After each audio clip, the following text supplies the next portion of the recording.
Hola a todos, mi nombre es José, soy estudiante de doctorado en física, primer año, primer semestre. Hoy voy a hacer un video tutorial de cómo usar la librería de Einstein, EinsteinPy, para hacer cálculos de relatividad general. Ahora estos son cálculos relativamente sencillos, pero si ustedes hiciesen estas cuentas a mano, obviamente tomaría mucho tiempo, y para eso están estas librerías, para hacer estas cuentas y bueno, y otras cosas un poco más avanzadas. Entonces, en este video nos vamos a enfocar en cómo calcular las ecuaciones de Einstein, cómo calcular el tensor de Einstein, así que empecemos. Yo acá estoy usando VS Code, lo que yo siempre he usado, y lo primero que vamos a hacer es instalar la librería EinsteinPy, comandos pip install, y bueno, esto ya está instalado, así que no lo voy a ejecutar. Y después lo que vamos a hacer es importar SymPy, que nos va a permitir definir funciones. Y de EinsteinPy.symbolic vamos a importar tensor de Einstein, el tensor métrico, TOEFL, tensor de curvatura de Riemann, tensor de Ricci, el escalar de curvatura. Bueno, acá está, en esta página ustedes pueden encontrar toda la documentación que es EinsteinPy. Ustedes se van a Jupyter Notebook y acá tienen un montón de ejemplos. Los ejemplos que están acá están muy enfocados en lo que es geometría de agujeros negros. Creo que es más ilustrativo si hago otra cosa que no esté ahí, que es cosmología. Entonces vamos a trabajar con cosmología. Vamos a trabajar en un universo plano y lo primero que vamos a hacer es definir las coordenadas. Entonces las coordenadas van a estar definidas por este SymPy Symbols, y acá uno define la coordenada t, x, y, z. Entonces vamos a trabajar con un sistema de coordenadas cartesiano. Después vamos a definir el factor de escala y para eso vamos a usar la función SymPy function. Y el factor de escala vamos a decir que es una función y la función se llama a. Y como no tiene argumentos, la función, a la hora de utilizar el factor de escala, nosotros vamos a dar cuál es la dependencia. En este caso va a ser una dependencia temporal, ¿ya? Entonces, déjenme, importar esto. Vamos a echar a andar este código. Y ahí está definido el sistema de coordenadas y este es el factor de escala a, ¿ya? Luego vamos a definir el tensor métrico. Y lo que hacemos acá, primero, llamamos a la función SymPy y vamos a definir una diagonal. Ya, esta va a ser la diagonal de la matriz, del tensor métrico. Y la diagonal sabemos que es menos 1 a cuadrado y a cuadrado. ¿Ya? Entonces, acá, cuando llamamos al factor de escala, en este punto nosotros vamos a introducir la dependencia. Entonces se define la diagonal y vamos a pedir que esto se convierta en una lista. ¿Ya?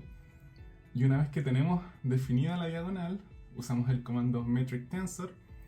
En el primer argumento nosotros vamos a decir cuál va a ser la diagonal de este tensor, y en el segundo argumento vamos a dar el sistema de coordenadas. Y después, para llamar al objeto, simplemente escribimos .tensor. ¿Ya? Y de esa manera nosotros podemos definir lo que es la métrica. Si tenemos la métrica, un objeto que es muy útil es la métrica inversa, y acá nosotros podemos calcular la métrica inversa justamente con la función inverse, que es im, y eso lo aplicamos al tensor. Entonces uno puede calcular directamente lo que es la métrica y la métrica inversa. Si nosotros queremos calcular el tensor de Einstein, lo primero que tenemos que hacer es tomar la métrica y a partir de la métrica calcular la conexión. ¿Ya? Tenemos la definición de los símbolos de Christoffel. Y esto es muy sencillo. Vamos a pedir TOEFL symbols from metric y vamos a dar el argumento, el nombre con el que habíamos definido la métrica. Y lo que va a hacer esto es calcular los símbolos de Christoffel a partir de la métrica. ¿Ya? Y ahí está. Entonces tenemos calculado los símbolos de Christoffel, pero digamos que yo quiero acceder a un coeficiente en particular. Entonces lo que yo voy a hacer es llamar a la función símbolo de Christoffel .tensor y después las coordenadas de ese coeficiente en particular. ¿Ya? Entonces, si se dan cuenta, acá nosotros tenemos 4 submatrices y cada una de estas matrices es una matriz de 4×4. Entonces, si yo quiero llamar a un elemento de esta primera matriz, obviamente escribo un 0, y después, si estoy interesado en llamar a este elemento que está acá, ese elemento está en las coordenadas 1,1. Entonces, esta matriz está en la posición 0, de ahí viene este 0, el primer 0 que está acá, y este elemento que está acá está en la posición 1,1, que es este elemento que está acá. Entonces, si uno lo llama, aparece justamente ese. Y también podemos hacer otra prueba. Digamos que quiero llamar a este elemento que está acá. A ver, el que está acá en la última matriz. ¿Ya? Ese elemento estaría en la matriz número 3. Recuerden, empezamos desde matriz 0, matriz 1, matriz 2, matriz 3. Y estaría en la posición en la fila 0, 1, 2, 3. En la columna 0, 1, 2, 3. En la columna 0. Entonces, 3,0. Y si lo pedimos, ahí está. Ya, entonces así ustedes pueden calcular los símbolos de Christoffel y pueden acceder a la información de cada coeficiente en particular. ¿Ya? Entonces el siguiente paso es calcular el tensor de curvatura de Riemann. Muy complicado calcularlo, a mí me da mucha lata. Y la forma de usar este programa para calcular el tensor es muy sencilla. Uno escribe el comando Riemann Curvature Tensor y pedimos que este venga desde la métrica y como argumento damos la métrica, ¿ya? Y después simplemente pedimos que nos muestre cuál es el tensor de Riemann y acá está. Tenemos una matriz que es una matriz de 4×4 y cada una de estas submatrices también es de 4×4. Entonces si queremos acceder a algún componente en particular, lo que hacemos es, decimos, bueno, acá pedí la matriz 0,1, me voy a la fila 0, que estaría acá, a la columna 1, que sería esta, y dentro de esta matriz voy al término 0,1, 0,1, que sería este que está acá. ¿Bien? Y bueno, si uno lo calcula, ahí está. Entonces hagamos otro ensayo. Vamos a pedir acá y digamos que quiero acceder a la matriz que está acá. Voy a ver si la puedo destacar. A esta que está acá. Ya. Esa matriz está en la fila 1. Está en la fila 1, que es esta que está acá. Y está en la posición 0, 1, 2. 2. ¿Ya? Y ahora, dentro de la matriz, voy a escribir las coordenadas de este elemento.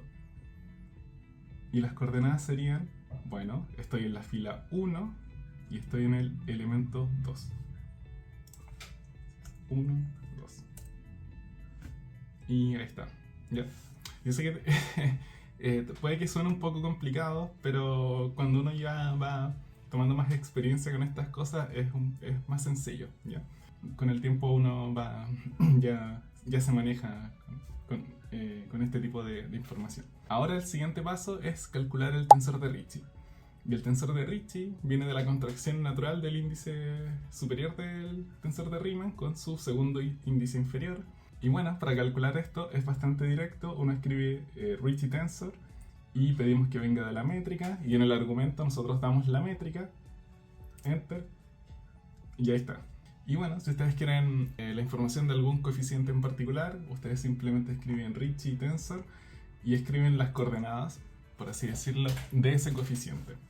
Entonces en este caso yo pedí el primer coeficiente que está acá, ahí está el código, pero también podemos hacer una prueba y pedir otro. Por ejemplo, digamos que yo quiero el que está acá. A ver, ¿se destaca? No. Pero bueno, este que está acá. Entonces ese estaría en la fila 2 y en la posición 2. Si lo calculo, ahí está.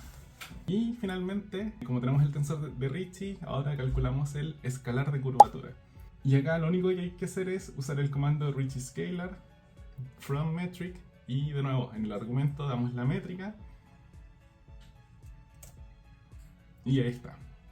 Entonces, de verdad, esta es una manera muy sencilla de obtener cada uno de los elementos necesarios que se necesita para construir el tensor de Einstein. Entonces, tenemos todos los elementos necesarios para calcular el tensor de Einstein, pero la verdad es que la librería de Einstein en Python ofrece una forma mucho más rápida y sencilla de hacer todo. Lo que hacemos es simplemente decimos Einstein tensor from metric, y en la métrica obviamente damos el argumento, la métrica que estamos usando, y le pedimos que lo calcule. ¿Ya?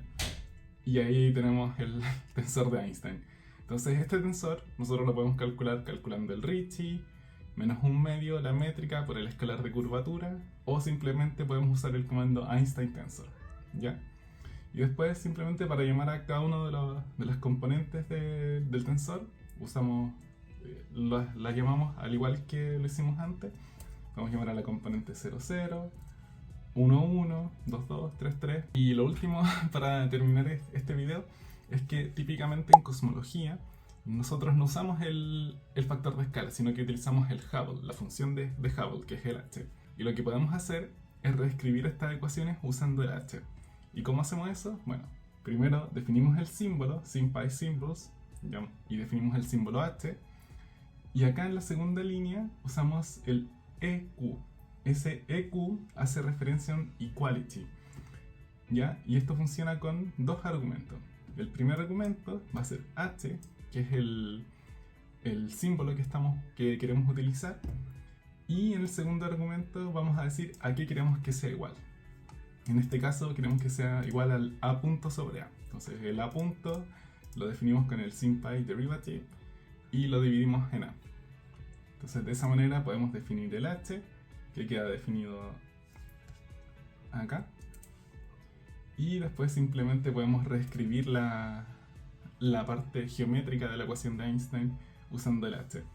Y para reescribirlo simplemente llamamos a la ecuación, que es la componente 00, y usamos el comando subs. Entonces este comando nos permite sustituir lo que es el h en la ecuación. Y este sustituir lo que hace es que cada vez que encuentre a punto sobre a, lo va a reemplazar con un h. Y así ustedes pueden usar la librería Einstein Pi para hacer los cálculos y encontrar cosas geométricas, encontrar el tensor de Einstein o cómo llegar al tensor de Einstein. Pero yo creo que con esto debería estar más que bien para alguien que está empezando en relatividad general, para alguien que está tomando un primer curso, ya sea de un curso de introducción en pregrado o quizás un curso de posgrado, de magíster o doctorado, ¿ya?